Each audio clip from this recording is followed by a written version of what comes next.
What's up, everyone? Back for another beer review, and today is Wednesday, which of course means it's time for another Western New York Wednesday here on the channel. And the beer I'm reviewing today is actually a collaboration, this time between the Thin Man Brewery out of Buffalo, New York, and the Bellwoods Brewery out of Toronto, Ontario, Canada. And this is their Twilight Sparkle. So they're calling this a dry hopped sour ale that is brewed with boysenberries and then hopped with Citra and Galaxy hops. Comes in at 6% alcohol by volume.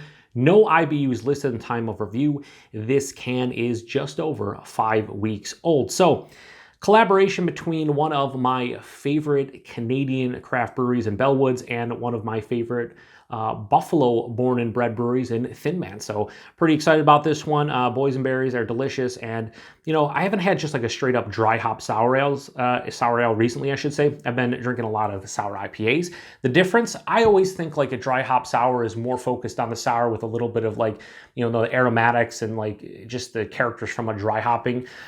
Whereas sour IPA, I want more of an IPA with, you know, whatever fruits they're using, whatever sour component to the beer happens to be. But I haven't had a dry hop sour in a little bit, so figured I'd give this one a go. And here we are. So let's give it a pour. I imagine it's gonna, you know, have a berry look to it, and look at that, it looks beautiful. I'm using the Bellwoods Bring Out Your Dead glass because I just don't use it enough. And this is one of my favorite glasses. I just haven't reviewed a ton of Bellwoods stuff, so I figured this is the perfect opportunity. So yeah, look at the color on that. That is beautiful. It's like this deep magenta color, fuchsia, maybe even fuchsia, deep purple, whatever you want to call it. Has about a 1.5 finger to a 2 finger, really bright pink head. Bigger bubbles mixed in with smaller bubbles. Looks slightly creamy but soapy at the same time. Very murky and turbid in there. Yeah, that looks awesome. That looks like, you know, one of these crazy fruited sours you get nowadays that are all pulpy. That's what it looks like. Let's get a nose. So a ton of boysenberry, but I'm getting the dry hop portion as well. It's still relatively fresh. It's just over 5 weeks old. The Citra and Galaxy bring in a little bit of stone fruit like peach, apricot, passion fruit, pineapple. But that boysenberry is huge. And I'm getting a nice, like, a tart, almost sour component to it. Smells slightly acidic as well. It has nice jammy aspects to it. Yeah, that's really nice. That boysenberry is very in your face. Yeah, it smells pretty good. Let's get into it. Cheers, everyone.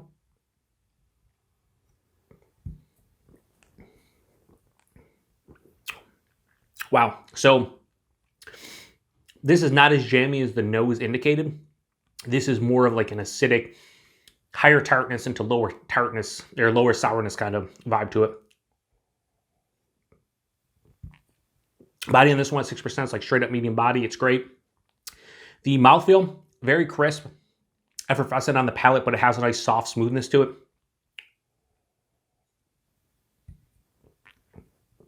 You're hit with the boysenberry up front, but it's like the actual berry portion. So it's acidic, it's tart, and it has like a slight jamminess to it, but it's not as jammy, like I said, as the nose indicated it would be. Pass through the palate, that dry hopping hits me, and it's more pineapple and passion fruit, more of like the Galaxy side of things. Little bit of stone and apricot, more closer to the you know, the pit of a peach. I've been using that tasting note a lot because it seems a lot of these aren't like, you know, a sweeter or juicier peach. It's more of like to the pit. So you're getting you're getting the peach character as far as the taste goes, but you're not getting like a sweetness to it. It's more like a slight like dry kind of peach sensation. The bitterness kind of hits halfway through the palate, 3/4 of the way through the palate. This one finishes semi to full on dry. A slight touch of residual sweetness and like a low to moderate bitterness.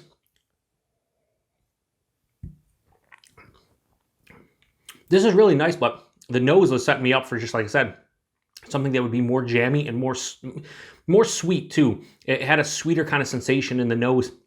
This one's more dry, and there's also on the finish like an acidic kind of character to it. And also say the tartness on this one's like higher side of tart, approaching lower sour. So this has a nice little bite. It's not sour. It's not making like the back of my palate and back of my jaws like kind of, you know, you get a puckering sensation. Not doing that, but it definitely has like a dry, I'd say semi-dry, acidic, higher side of tartness finish to it. Very refreshing, very crushable. But I was hoping for a little bit more sweetness. I think, and I don't think they're using lactose, but I would like to see a little bit more sweetness to this one. I feel like, I know this is a dry hop sour and not a sour ale, but I feel like it's kind of unbalanced for my palate. It's leaning more towards you know, being like low to moderate bitterness, and there's an acidity here, there's a tartness here, and again, it's a dry hop sour, I know, but for my personal preference, I'd like to see a little more sweetness. That said, I think this is pretty good beer. Very refreshing, crushable. I would have appreciated this one probably much more in like June, July, August, summer months. But right now, drinking it at, 30 degrees outside and like a couple inches of snow on the ground, I'm still enjoying it. So I'm going to give Twilight Sparkle from Thin Man and Bellwoods a high 3.75 out of 5. I'm going to go 3.85 out of 5. I think it's a good beer to get into the 4 range or even higher. Like I said, I'd like a little bit more balance, a touch of sweetness. There's really no residual sweetness, just ever so slight kiss of it. So I'd like to see a little bit more sweetness. And I want to see a bit more of like a jammy component. Like when a beer looks like this, and I know, it's down to the end, but when a beer looks like this and they're using boysenberries, I just thought it'd be more jammy. But it's more of like a dry, acidic kind of like berry, like it's like a tannic berry kind of note to it as opposed to a sweeter note. So I do enjoy this one. I think it's a pretty good collaboration. Just need a little bit more sweetness out of it, and I think it would have been more of a happy camper. But overall, can't really complain too much. Damn solid beer. Price and availability. I don't remember exactly what I paid for this can, but most of Thin Man's 4 packs of their 16-ounce cans kind of run in like the $14 to $16 range. So I would assume I paid no more than $4 for this, maybe more like $3.50. So we'll say like $3.50, $4 a can for this. I think it's a pretty good deal considering how much boysenberries they're using in this one and dry hopping with Citra and Galaxy and whatnot in the sour. So $3.50, $4 I think is decent value. Availability, I saw this one pretty much all over Western New York. They have it at Wegmans grocery stores. They had it at all my local bottle shops. So if you're in the Western New York area, this will probably be kicking around probably until the end of fall. You will see some of the some cans and 4 packs here at Wegmans and whatnot. So if you like boysenberries and you like dry hop sours and you like a little bit more of a dry, acidic kind of like berry note as opposed to a sweeter one, I think this is a beer for you and I'd check it out. Otherwise, I would maybe stay away from it unless you just want to give it a go because you like Thin Man and Bellwoods like I do. Outside of that, I don't think this is a beer you have to go run out and buy, but it's fun to try. Anyway, 6%, really don't taste the alcohol at all. No warming in the stomach or in the chest or on the palate or anything. There's nothing going on. So it hides the 6% quite well. And like I said, it's really refreshing. Like this is more of a spring, summertime beer. So it makes sense that I'm drinking this one in the middle of November because I'm an idiot. But anyway, appreciate everybody stopping by for another Western New York Wednesday. Check back next Wednesday for another installment. And appreciate everybody stopping by for another beer review in general. Until the next one. Cheers.